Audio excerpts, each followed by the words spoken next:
Danone est une entreprise agroalimentaire mondiale qui œuvre dans plus de 140 pays. Fondée en France, elle est la première entreprise européenne en nutrition médicale et la deuxième mondiale en termes de nutrition infantile. Danone a un chiffre d'affaires de 22 milliards d'euros et ses produits sont utilisés par plus de 900 milliards de consommateurs à travers le monde. Danone est une compagnie qui prend à cœur l'implication sociale et qui tente constamment de se dépasser. Elle met de l'avant des valeurs telles que l'enthousiasme, l'ouverture, l'humanisme et la proximité. La responsabilité sociale est intégrée dans les opérations de l'entreprise depuis plusieurs années. De 1972 à aujourd'hui, plusieurs actions concrètes ont été prises par Danone pour améliorer son impact environnemental, le milieu de travail de ses employés et pour s'impliquer dans la société. Entre 1989 et 1994, plusieurs conventions ont été mises en place quant à l'égalité homme-femme, l'exercice du droit syndical et les conditions de travail. Puis, au cours des années 2000, plusieurs programmes et financements ont été mis en place pour supporter la communauté. En 2014, Danone annonce l'engagement Nature 2020. Celui-ci consiste à prendre des engagements et avoir un impact positif dans 4 sphères essentielles: le climat, l'eau, les emballages et l'agriculture. Chacune de ces sphères est reliée avec 2 ou 3 objectifs concrets que l'entreprise s'engage à atteindre d'ici 2020. Danone mesure son empreinte carbone afin de pouvoir la réduire de 50% d'ici 2020. Par la suite, Danone s'assure d'atteindre ses objectifs tout en limitant ses émissions de CO2 le plus possible. Finalement, la compagnie s'engage à développer et restaurer des écosystèmes qui captent le carbone afin d'éliminer la déforestation de sa chaîne de production. L'eau est une ressource essentielle dans la production des produits de Danone. Pour améliorer son impact environnemental, l'entreprise s'engage à protéger les écosystèmes autour des sources d'approvisionnement à l'aide d'un outil spécialement créé en collaboration avec des compagnies écologiques.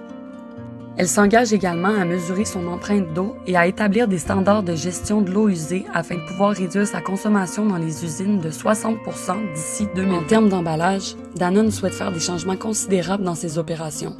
D'ici 2020, l'entreprise souhaite s'impliquer dans les collectes de déchets auprès des pays qui en ont le plus besoin. Par la suite, elle souhaite utiliser ces déchets et les transformer en matériaux pour faire de nouveaux emballages de produits. L'entreprise s'engage aussi à développer des bouteilles faites de matériaux 100% biosourcés et 100% recyclables. Danone souhaite faire un impact sur la communauté et sur l'industrie de l'agriculture. En favorisant une agriculture compétitive qui respecte les écosystèmes, la compagnie souhaite trouver de nouvelles façons de produire durablement.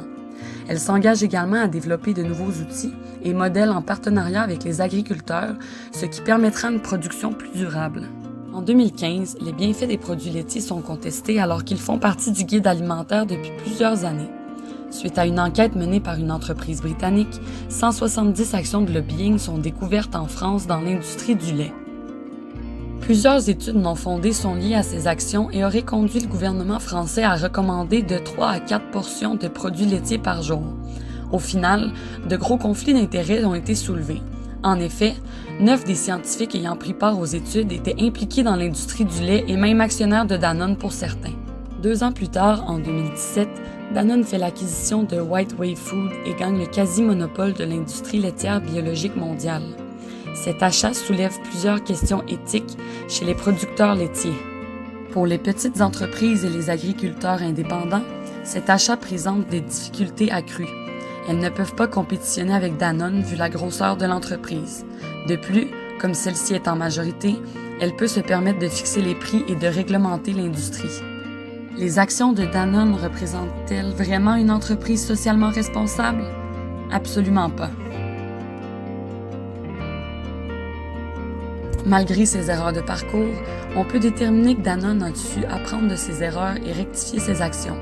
En 2018, elle est devenue la plus grande entreprise orientée vers le consommateur à recevoir la certification B Corp.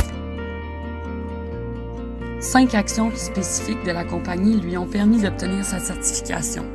Premièrement, Danone prend en considération les répercussions sociales et environnementales dans tous les aspects de leur prise de décision. Deuxièmement, plus de 50% des postes de direction sont occupés par des femmes ou des populations sous-représentées. Troisièmement, Danone fait une surveillance constante et déclare ses émissions de GES, sa consommation d'eau et son utilisation des déchets. Finalement, l'entreprise s'assure du bien-être de ses employés grâce à des formations continues, des avantages sociaux et des mesures de santé et sécurité bien définies. On peut conclure que Danone est une entreprise qui a de fortes valeurs et un plan de responsabilité sociale bien établi.